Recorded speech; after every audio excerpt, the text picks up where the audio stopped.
దేశంలో ప్రజా సమస్యలపై పోరాటాలు సాగించిన 100 ఏళ్ల త్యాగాల చరిత్ర కలిగిన ఏకైక పార్టీ సిపిఐ అని సిపిఐ అక్కన్నపేట మండల కార్యదర్శి జిల్లా కార్యవర్గ సభ్యులు కొమ్ముల భాస్కర్ అన్నారు. బుధవారం రోజున అక్కన్నపేట మండలం గౌరవల్లి గ్రామశాఖ ఆధ్వర్యంలో స్థానిక కూడలి వద్ద ఈ నెల 18వ తేదీన నిర్వహించబోయే 100 ఏళ్ల శత జయంతి ఉత్సవాల బహిరంగ సభను సంబంధించిన చెలో ఖమ్మం గోడపత్రికను ఆవిష్కరించారు.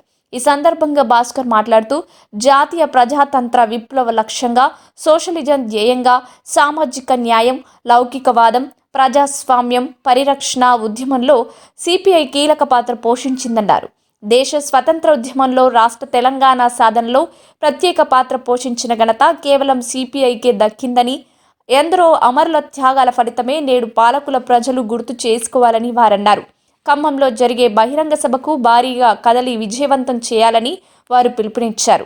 వారితో పాటు ఈ కార్యక్రమంలో సిపిఐ పార్టీ నాయకులు మోతే ఆదాం, కొమ్ముల శ్రీనివాస్, బండి భాస్కర్, దొడ్ల రమణారెడ్డి, మజ్జిగ రాజయ్య, కొమ్ముల శివ, బైరి శివ, సుంకరి చిరంజీవి, అనిల్ కుమార్ తదితరులు పాల్గొన్నారు.